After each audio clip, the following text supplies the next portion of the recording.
It's time to feel the rage. Welcome to Film Rage, where we talk movies in theaters, streaming, and classic films as well.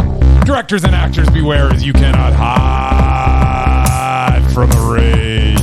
My name is Bryce, and I'm part of the Film Rage crew, which also includes Jim. Hey there, Jim. Hey, Bryce. And Murray. How's the merman doing today? I am a potato chip. Is Murray not here again? No, he's absent. without quality reason? I don't know. I'm confused. Oh, well, with the introductions out of the way, all two of us, let's rage on! Oh, thanks to all who've been supporting us. If you love our independent podcast, please like, subscribe, share, and give us a 5-star rating on your listening platform. Or support us and join the Film Rage community by joining our membership at buymeacoffee.com/FilmRageYYC. If you cannot commit to a membership, you can still buy us a movie rental and dare us to see a terrible movie. And you know what? We'll watch it. Yep. If it played in cinemas somewhere in the world.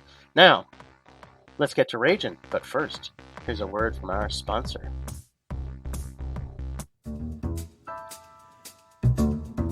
Hey Bryce, what are you doing tonight? I'm going to my favorite cinema, Canyon Meadows Cinema, to see the best second-run movies at the best price. What? How inexpensive are they? Regular price is $5, $5. Regular price is $5. Makes me hope they also serve pizza. They do, plus a lot of other great food choices. Plus, I'm planning my office Christmas party there. They can host a plethora of options for any get-together. Gaming, movie, drag show. Drag show? Now I know where I'm planning my next party. Hey, maybe you think there's a Liam Neeson or a superhero movie planned? I hope not. But maybe there'll be a great independent documentary. Sure. Call CMC at 403-670-5444 to book a special event or go online at canyonmeadowscinema.ca.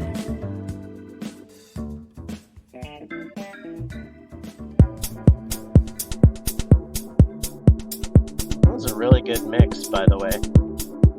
Well mixed there, Mixmaster Bryce. Mixmaster Bryce. Today's episode is brought to you by potato chips. There may be some potato chips on this episode. If you do hear them, please, this is a signal for you to go to your grocery store, support a local vendor, and buy some potato chips. That's good advice. Yeah, right? Who doesn't love potato chips? I love potato chips. I know. Oh my god. Yes. Okay, so everybody who's listening, I'm in a different province than Bryce right now. I am in the fabulous province of Ontario, but not quite as fabulous as the provinces of Alberta. And when I went to the grocery store, they had something that I've never seen in Alberta. Really? Do tell. Yes. Unfortunately, you won't be able to eat them, but when I saw them, I thought of you. Okay. Can you guess? There's salt and vinegar. So, of course, salt and vinegar always has what? It's always got milk products in it for some reason. I don't understand why. I don't get it either. But they had salt and vinegar hickory sticks. Ah, I have actually seen those. I've seen them in the dollar store. And I almost bought some, and then I flipped over and read the ingredients. It's like, why is there milk ingredients in salt and vinegar? There are some that don't. Sense to me. Kettle brand has salt and vinegar, and guess what? Yeah. There's no milk product in it. And guess what? It's freaking delicious. There's no reason to put milk in salt and vinegar chips. Yeah, I mean, if you're eating French fries, you don't sprinkle milk dust on it and then add vinegar and salt. It makes no sense. It's the dumb. It's just like this episode. So far. So we got to see one movie new in cinemas because the other new movie we're saving for the special Krampus episode. Yes, Krampus. All right, the one new movie we did see, though, was called The Inspection. The Inspection, written and directed by Elegance Bratton. I knew I was going to mess up. I want to call him Barton for some reason. It's just wrong. You've got my disease these days. The Inspection, written and directed by Elegance Bratton is a story inspired by the filmmaker's own experiences. To tell this story, he assembled a top-notch cast, which includes Jeremy Pope as Ellis, a young gay recruit trying to get through boot camp in the Don't Ask, Don't Tell era. The cast also included the always solid Bokeem Woodbine as Sergeant Laws, the man who intends on breaking Ellis, and Raul Castillo as Rosales in an understated and powerful performance as a quite possibly closeted Marine who takes Ellis under his wings somewhat. Then we had Gabrielle Union in the best performance of her life as Ellis's mom, Inez. She is simply brilliant in this role. Definitely one of the best female performances of the year in a North American movie. There are stretches in The Inspection that are a little unfocused, but they are always brought back in line with the performance of the cast. It feels authentic, and when it works, it really packs an emotional punch. And once again, Gabrielle Union took her game to another level in this film. Taking this journey with this young man, trying to find where he fits in the world, and the lengths that he would go for his mother's approval was a trip worth taking. This is a well-acted, genuine, and powerful bit of filmmaking. It was meh. There you have it. It had me going there for a minute, which kind of was like this movie. The Inspection, for a first feature film, Elegance Bratton, the writer-director, does things with facial delivery acting that many seasoned directors haven't still done this after many years. The first half of this film is some of the most sparsely written dialogue with some of the most impactful facial and emotional acting I've seen in years. This story of a gay man joining the army to change his destiny for the better has some amazing acting and direction, especially from our lead Jeremy Pope, and as you mentioned, his mom, who they're both amazing in this. This has all the tropes that biopics have, with scenes that are most likely embellished for effect, and the typical hard sergeant role, plus it's got the usual racial and homophobic hate speech. So it isn't a film that you will watch and say, that's completely original. But this film has moments of greatness for what often is not said, as opposed to what is said, and in a way that we can feel what our main character is going through his entire journey in this film. The director also takes us places that makes you think the film is going to go in a certain direction, but surprisingly, actually wonderfully surprisingly, it doesn't. For example, there's a final shower scene, and it was like, okay, if it goes, this is a Bryceism I'm pulling out here. If this goes in one way and not the other, I'm going to be disappointed.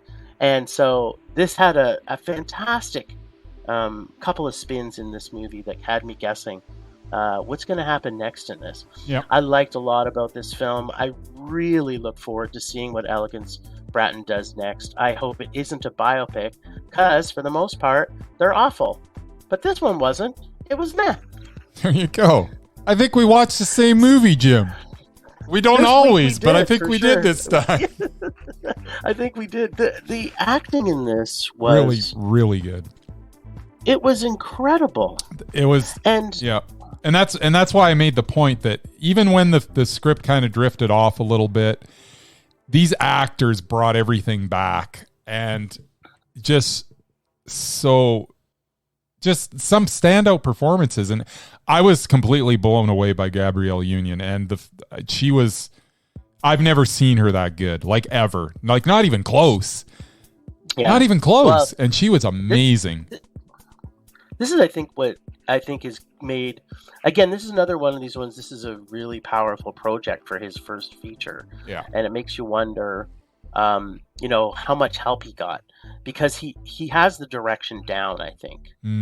I think maybe the direction, like, I cannot wait to see what he directs next. Yep. But I think maybe it's the writing in this one that didn't have me. So again, one of my big measurement sticks, especially for biopics, I did not cry once in this. Mm-hmm. And so there was not an emotional. I mean, you're emotionally tied to these characters. Yeah, you absolutely are. But so well developed. but it wasn't a film that, like, there was moments in there that I should have been bawling my eyes out, because you know me, I bawl at the drop of a hat when it's a good biopic. And so that, to me, that actually is a big measurement stick for me. So yeah, I mean, it was so well done with the acting and the direction. Yep. But I think that's my guess. I don't know. What do you think? I can't argue with anything you're saying there. As I say, the performances is what made it for me. Raul Castillo, I don't know that I've seen him better. He was just so good. Just the understated performances too. Like, there was nobody out there trying to chew up the scenery. It was just solid acting and just so well done. Yeah, I would definitely recommend people see this film for sure. But it's a biopic, so yeah, they're meh. They are actually. You know what? This is bucking the trend a little bit, because usually biopics made in the U.S. are a rage. Yeah, I was gonna say, you're it's not a biopic, so it's male with you. If it's a biopic, it's a rage. So it being a mez is almost like it's a mez, kind of a biopic mondo for you. Mondo. It's kind of that way for sure. It's almost like, wait a minute, was there any British or European influence on this biopic? That's what I want to know. I tell you, but yeah, no, worth checking out. I enjoyed it a lot, and there's some real good stuff in there, and as you say, looking forward to this person putting out some more films. Yeah, me too. Temperature rising. Vision blurring. Rage taking over.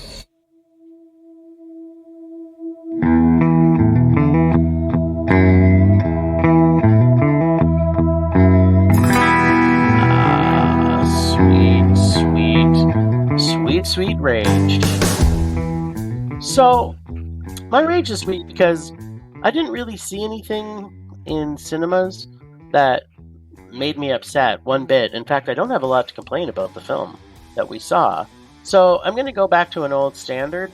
And actually, I haven't raged about this, but I've jumped on the bandwagon for the Rage for You. But when I went to go see this movie in Ottawa, Ontario, I was the only person in the cinema. So I was a little sad because it was a Friday night. And on a Friday? It was Friday, dude. Oh, no. And there was like nobody in the cinema. And I didn't like, I tried to get in off my plane and get to the airport and everything in time for like the 4:00 showing. But I was like, I couldn't make it. So I ended up getting in for the 7:50 showing. And it was just me. I'm like, this theater can't last, man. But then, so I went over, because I got there early, to get food at the pub was packed. Yeah. And I'm like, where the fuck are all these people going? Can some of you come over and watch this movie? It's really good. Yeah, perhaps you should see it. Yeah, so my rage this week is, I am afraid that the cinemas are not going to be here for us every week coming soon, coming to a theater near you. Well, sir, I have a feeling that we're going to hear a similar thing from me in a second.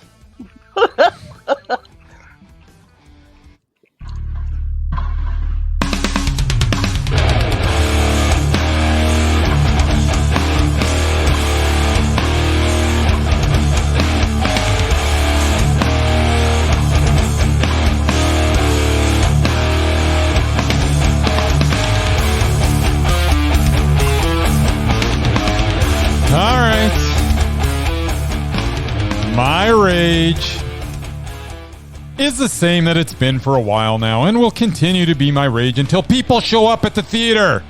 I went to Eau Claire Cinemas on Monday night with the intention of taking in The Inspection and Violent Night.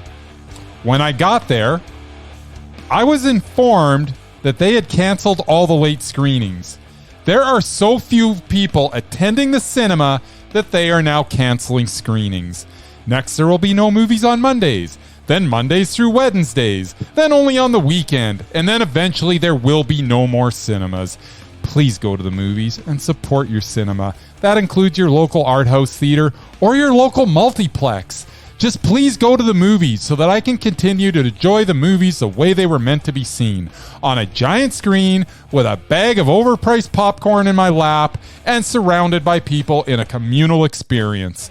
On Monday night, it was me and 2 other people at the inspection.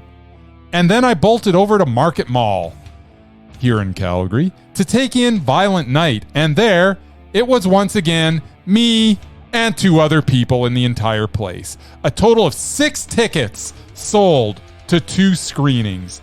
That is sad, so please go to the movie theater or they won't be around much longer. And while you're there, buy that overpriced bag of popcorn, as they make very little from ticket sales and rely on their concessions to turn a profit. That's my rage. Yeah, your point about the concession is so true too, right?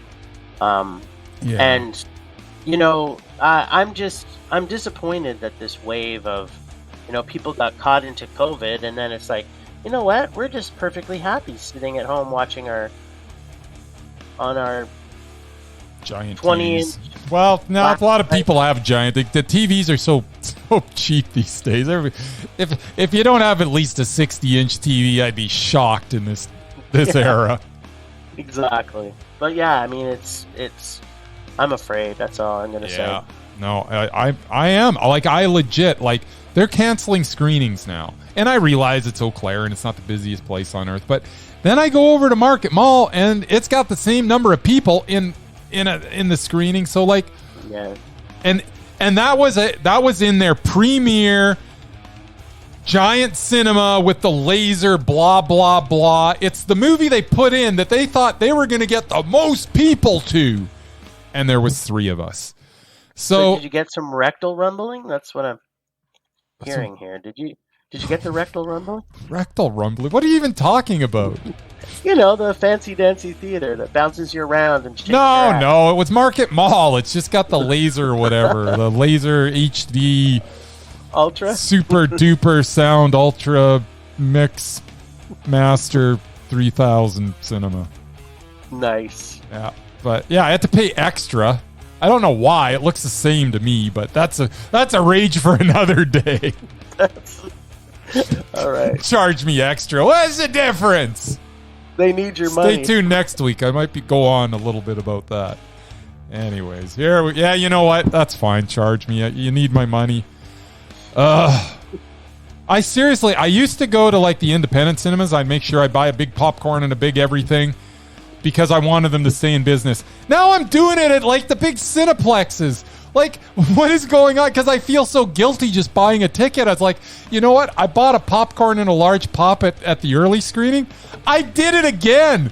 Just not because I wanted it, because I'm afraid that they're going to close. I was and it's my extra $15 or whatever, $11, I think it is. My extra $11 is going to keep them in business. But if everybody does it, come on. Anyways, I'm sorry.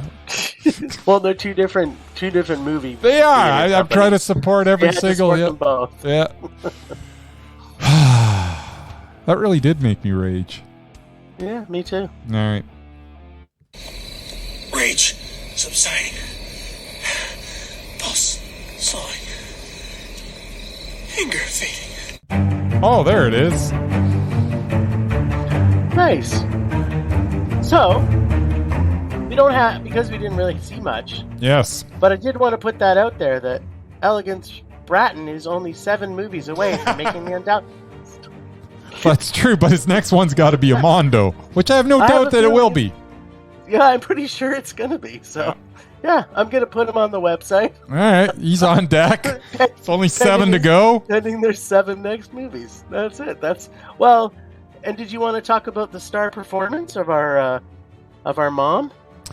I mean, she was absolutely mesmerizing in this particular role, but I gotta go on more than one movie. So as much as I've never seen her better. In fact, I've never seen a lot of people better. Gabrielle Union was so good in this. She really was. I'd be shocked if there isn't buzz for her come, that award thing they do in Hollywood, and what is it, Yeah, January? The thing that we don't really care about. Yeah. Yeah, well, and you think about some of the content that she's done. Like she's done a lot of stuff And that's kind of like not of this ilk, I guess. Yeah. Yeah, right? I mean, you look at her content, she does, comedies and Yeah. And she's always good. But this like showed me like, wow, she's got some next chops. Level. Yeah. This was next level for sure. So no, I'm really looking forward to hopefully her getting some more roles like this. Well, not even like this, but just some more, serious roles. Yeah. And because man, this goes to the top on her resume, and I can't imagine that there aren't people lining up to put her in movies now that they're maybe have a little more substance. Yeah. Yeah. So unfortunately, if you look at what she's known for, yes.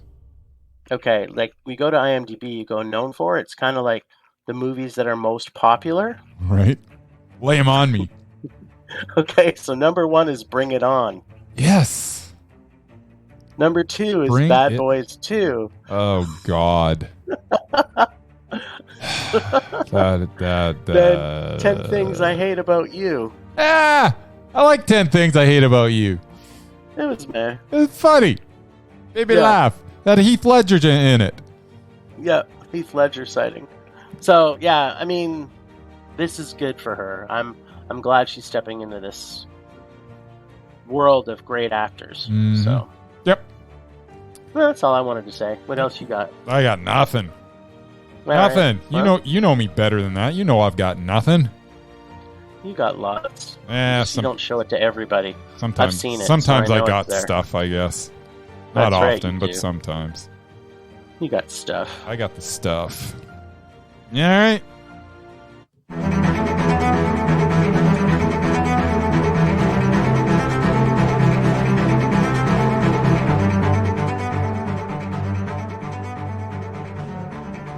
Last week on Rage or Dare, Jim survived his Death by High School Musical 3 event by pulling another musical, The Apple.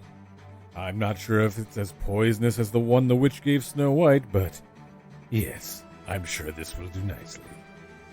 This week, the boys will go back to the good old Casey Lovin' as they go into my torturous bag of evil remakes. If you're not familiar, they'll be taking my lovin' hard and raging until one of them pulls the dreaded High School Musical 3.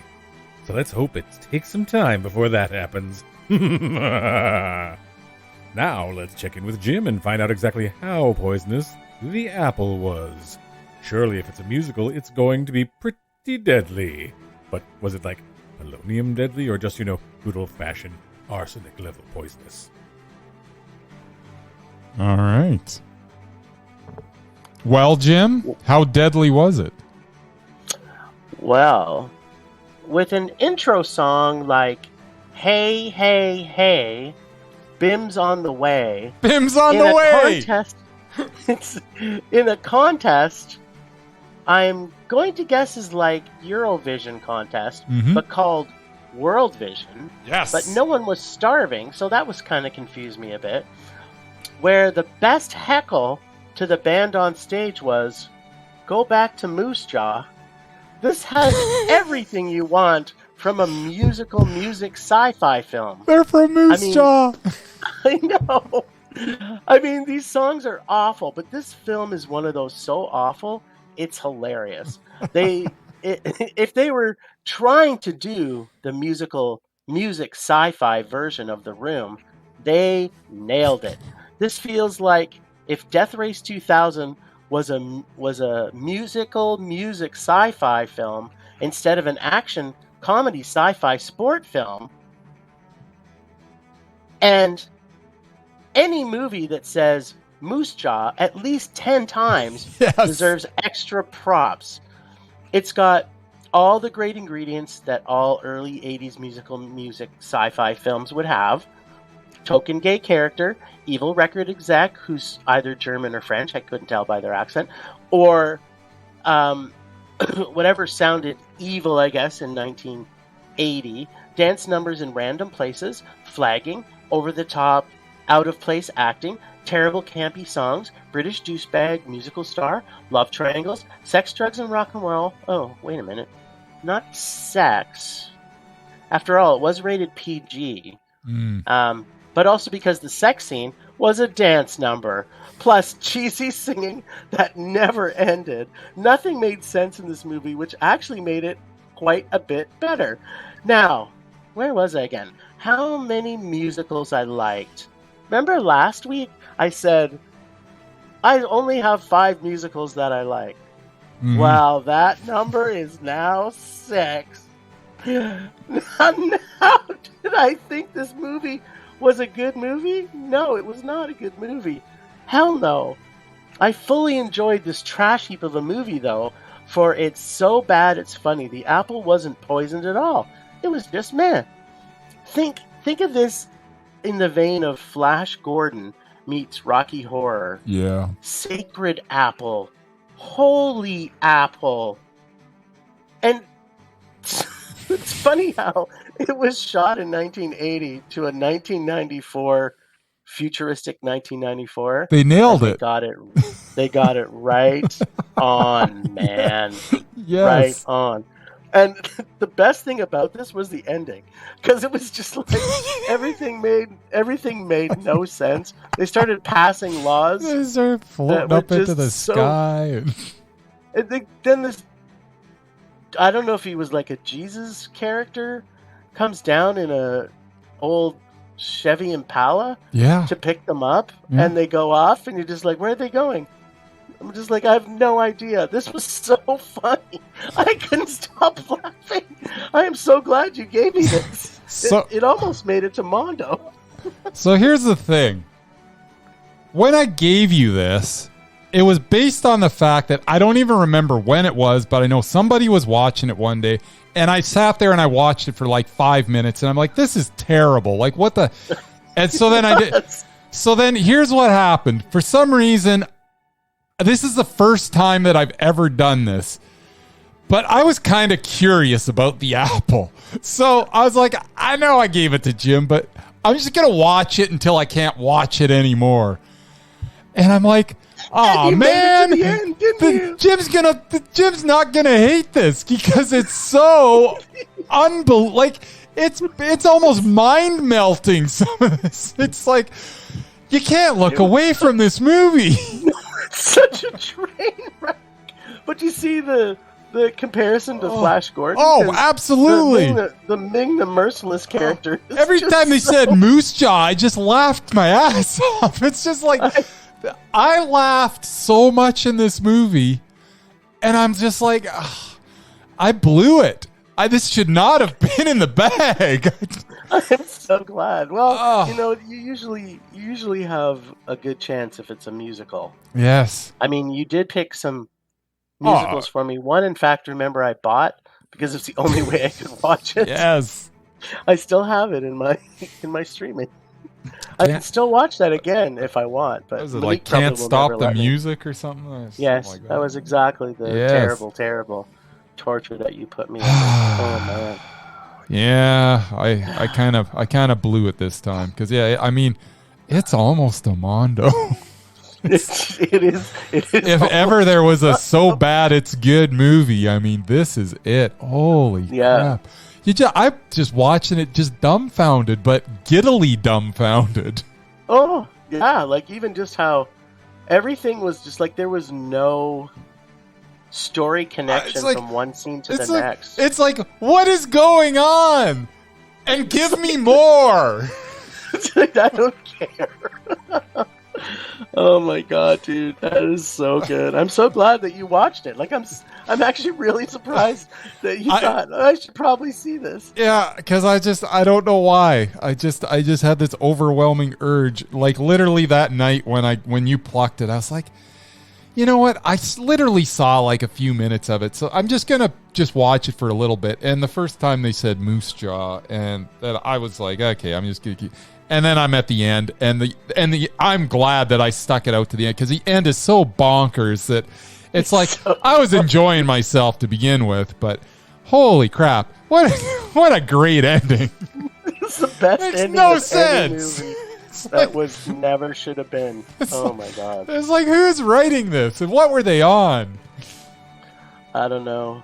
I'm so happy you gave me that though. Yeah. You know what? With all my I'm sickness, happy, not happy, because it didn't belong where you know in the way you watched. But yeah, you know what? We both enjoyed it, so I guess it's a good thing. Well, you know what? Sometimes you win, sometimes you lose. It's true. All right. So I have plucked something out of Casey's bag because I believe that is what we're doing, correct? That is correct. We'll be doing that for our next episode. Oh, for crying out loud. It's another Is it really? Bleakity-blankin' remake. Nice. Oh, dear Please Lord. tell me what it is. It's a color. Well, half of it's Red Dawn. The remake? The remake of Red Dawn. Not that Red Dawn wasn't bad enough. Bad enough. It is the 2012 remake of Red Dawn. Oh my god. Yeah. But it's got Chris Hemsworth. I was going to say, I Not believe it's bad. got Chris Helmsworth in it, yeah. That's- I saw it, and now I get to see it again. I hate to say this. I think I own this. There's a bit of a story there. Yeah, I would hope so. Yeah, so sometimes Apple will put these packages on sale that like you'll see like they've got like 3 movies in this action feature and they'll give you 5 movies for like $10 or $15. Okay, so the other So I 4 were bought it. tremendous, and it's like, okay, I guess I'm getting Red Well, Dawn I think too. I only wanted to get 2. Right. Even paying $5 for a movie is worth it, Yeah. right? So it was like, I don't care. Yeah. I don't think I've ever watched it yet. Well, now you're because going to. I didn't really like the first one. So No. like, I unfortunately have watched it because, you know, I watch everything. well, see, I watch a lot of things that are not everything. All right. Red Dawn 2012. Thanks, Casey, you bastard. You motherfucking bastard. So we got lots of content coming, and Krampus is coming. Krampus is The coming. most exciting day of the year. Yes. Yes. Stay tuned, everyone, because we will have some Casey and some Krampus. Nice. All right, sir. Well, that was quick and enjoyable. It was manningful. Yeah. It was a manningful episode. Sure. Oh, thanks, Ragers, for listening. Thanks to the extended Film Rage family, who you can find in our show notes. Thanks to Casey from The Nerdy Photographer for the voice of Rage or Dare.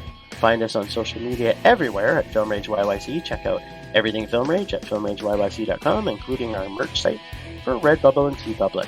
We're always wanting to make this a raging blast for all listeners, so please comment, like, and subscribe, or send us emails to filmragecalgary@gmail.com. Dare to see terrible movies to fuel our rage, but no matter what you do, please make us rage. Please, please, please. That's it for this week. A rage on. Rage on.